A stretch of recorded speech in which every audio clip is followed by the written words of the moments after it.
स्वर्गीय दत्ता मेघे यांना सर्वपक्षीय श्रद्धांजली. केंद्रीय मंत्री गडकरी यांची उपस्थिती. स्वर्गीय दत्ता मेघे हे जनसामान्यांचे, बहुजनांचे, गोरगरिबांचे नेते होते. लोक त्यांना प्रेमाने दत्ता भाऊ म्हणायचे, पण ते खऱ्या अर्थाने दाता भाऊ होते, लोकनेते होते. समाजातील वंचितांसाठी त्यांनी व्यवस्था उभी केली. सर्वसामान्य माणूस त्यांच्या कायम केंद्रस्थानी असायचा. त्यांच्या मदतीसाठी कायम ते तत्पर असायचे, अशा शब्दात मुख्यमंत्री देवेंद्र फडणवीस यांनी आपल्या भावना व्यक्त केल्या आहेत.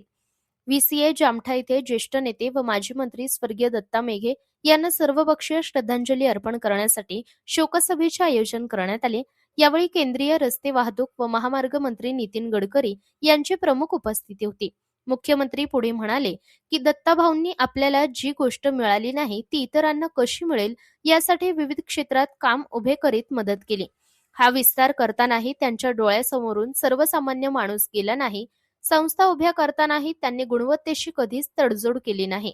आरोग्य, शिक्षण, सहकार अशा प्रत्येक क्षेत्रात आपला विस्तार गुणवत्तापूर्वक होईल असा विचार केला. अशा प्रकारचे नेते फार कमी पाहायला मिळतात असे मुख्यमंत्री फडणवीस यांनी यावेळी म्हणाले आहेत. स्वर्गीय दत्ता मेघे यांची कर्तृत्व दर्शवणारी 2 स्मारके नागपूर आणि वर्धा येथे लवकरच निर्माण करण्यात येणार असल्याचे मुख्यमंत्री देवेंद्र फडणवीस यांनी यावेळी सांगितले. सर्वसामान्य गोरगरिबांची सेवा करण्याचा दत्ताभाऊंचा वारसा पुढे नेण्याचे कार्य या माध्यमातून होईल व स्मारकाच्या निमित्ताने पुढच्या पिढींना त्यांचे स्मरण होईल असे मुख्यमंत्री श्री फडणवीस म्हणाले आहेत. केंद्रीय मंत्री नितीन गडकरी यांनीही आपल्या भाषणात या स्मारकांचे सुतोवाच केले. लोकनेते दत्ता मेघे यांनी राजकारणात असतानाही पूर्ण वेळ समाजकारण केले.